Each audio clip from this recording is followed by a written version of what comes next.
মাথাভাঙা এক ব্লকের কুক্তিকাচা ধরণীকান্ত হাই স্কুলে নবম ও দশম শ্রেণীর পড়ুয়াদের মধ্যে মারধরের ঘটনাকে ঘিরে চাঞ্চল্য ছড়িয়েছে এলাকায়।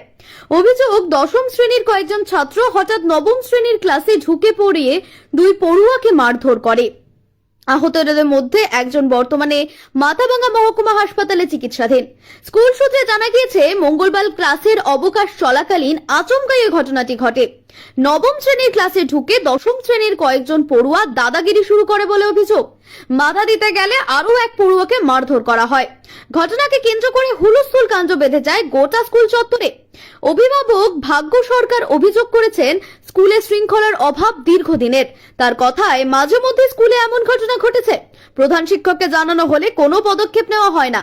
এই দিনের ঘটনায় ক্ষোভ ছড়িয়েছে অভিভাবক মহলে। বিদ্যালয়ের সহকারী শিক্ষক সঞ্জয় ধর জানান, দুই ক্লাসের পড়ুয়াদের মধ্যে মারধরের খবর পেয়ে তিনি দ্রুত স্টাফ রুম থেকে সংশ্লিষ্ট ক্লাসে যান। সেখানে গিয়ে দেখেন এক ছাত্র বেঞ্চে শুয়ে রয়েছে, অন্য এক ছাত্র তার মাথায় জল দিচ্ছে। আহত ছাত্রটি মাথায় যন্ত্রণার কারণে কথা বলতে পারছিল না, চোখও খুলতে পারছিল না। পরিস্থিতি বেগতিক দেখে স্কুলে কম্পিউটার পরীক্ষা নিতে আসা সংস্থার গাড়িতে করেই তাকে দ্রুত হাসপাতালে পাঠানো হয়। ঘটনার পর স্কুল কর্তৃপক্ষ বিষয়টি খতিয়ে দেখছে বলে জানা গিয়েছে। তবে প্রশ্ন উঠেছে, শিক্ষাঙ্গনে বারবার এমন অশান্তি কেন ঘটছে, তা রুখতে আদৌ কি কোনো ব্যবস্থা নেওয়া হবে? কথা হচ্ছে আমাদের ক্লাসে একটু আগে পঙ্কজ স্যার যে ছিল, উনি আমাদের একটা প্রজেক্ট দিয়ে গেছেন, স্কুল প্রজেক্ট ক্লাস 9-এ। তো এখন ওইটা নিয়ে আমরা আলোচনা করতেছিলাম। তো পিছন দিয়ে কয়েকটা ছেলে আসলো, ওদের সাথে আমাদের ধাক্কা লাগছিল। ধাক্কা লাগা ও একটু টিচারটা যে চেয়ারটা থাকে ওই চেয়ারেও বসে পড়ছিল ভুল করে। তো এখন টেনের কিছু ছাত্ররা আসছে, ওরা বলছে চেয়ারে কেন বসলি। তা আমি বলছি ওটা ভুল বসত হয়েছে, ওটা কিছু হয় নাই। কিন্তু তাও ওরা ওটা নিয়ে ঝগড়া করবে। তারপর আরেকটা টিচার আসে, আমাদের বাবু স্যার আসে, উনি ক্লাস করাবেন। তো তখন ওই ছাত্রগুলো চলে গেছে, আর কিছু বলতে পারে নাই। তারপর যখন বাবলু স্যার চলে গেল, তখন ওই ছাত্রগুলো আবার আসে। তারপর ওকে টাইনে নিয়ে গেলো, বাইরে নিয়ে গেছে। তারপর আবার ক্লাসে ঢুকেছে। আর তারপরে কি আমাকেও এইখানে মারছিল, মাইরে আমাকে ধাক্কায় একজন বাইরে ধরে রাখছে, আর একে ক্লাসের ভিতরে নিয়ে গেছিলো। তারপর আমি ওর কাছ থেকে গেলাম, গিয়ে একে দেখলাম, একে মারছিল, মাথায় মারছে আর শরীর এই জায়গাগুলোতে মারছে। তারপর একে নিয়ে আমি মাথায় জল টল দিলাম। তারপর আমরা ক্লাসে আনলাম। তারপর সঞ্জয় স্যার আসলো। কারা মারলো কে? ক্লাস 10-এর ছাত্ররা। ক্লাস 10-এর ছাত্র ক্লাস 9-এর ক্লাসে এসে?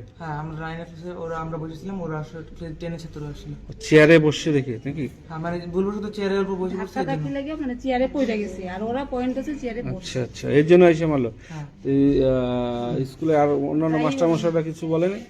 টিচারের সঞ্জয় স্যার ছিল, ওরা আসে ওদেরকে। তারপর ওরা ওইদিকে চলে গেছে। তারপর কি তোমাদের কোথায় মারলো? ওই স্কুলের ভিতরেই? ক্লাসের ভিতরে। ওরা প্রায় এরকম করতো, প্রায় আমাদের ক্লাসের ভিতরে। ক্লাস 10-এর ছাত্ররা সবাই না, 3-4 জন, 4-5 জন, 6 জন ছিল। আমার নাম রাহুল সরকার। যে মার খেয়েছে ওর নাম কি? ও প্রীতম সরকার। প্রীতম সরকার। বাড়ি কোথায় তোমাদের? আমার বাড়ি জমিডাঙ্গার বাড়ি কুক্তিকাটা। আমাদের ক্লাসে এগুলো বাকি ওরা হচ্ছে ক্লাস 10, তো সবার সিনিয়র। এখন বাকি যত ছোট ক্লাসগুলো আছে ওদের থেকে সব ক্লাসে যায় ওরা এমন করে দাদাগিরি করে। আচ্ছা, ওরা কারা ওই 5-6 জন কারা? একজন যুবরাজ বর্মন, তারপর সুমন বর্মন, সৌরভ বর্মন আছে, আর আরো কয়েকজন আছে, অনিমেষ লাকুয়া, এরাই। আরো 2-3 জন আছে। একজনের নাম মনে হয় বিশ্বজিৎ নাকি, ওরাই। প্রধান শিক্ষককে জানানো হয়েছে? প্রধান শিক্ষককে জানানো হয়েছে। প্রধান শিক্ষক কিছু বলে নাই, তখন একবার বলছিল। তারপর প্রধান শিক্ষক আর কি বলবে, তাই কি করলো? প্রধান শিক্ষক কোনো স্টেপ নেয় নাই? স্টেপ নেয়নি।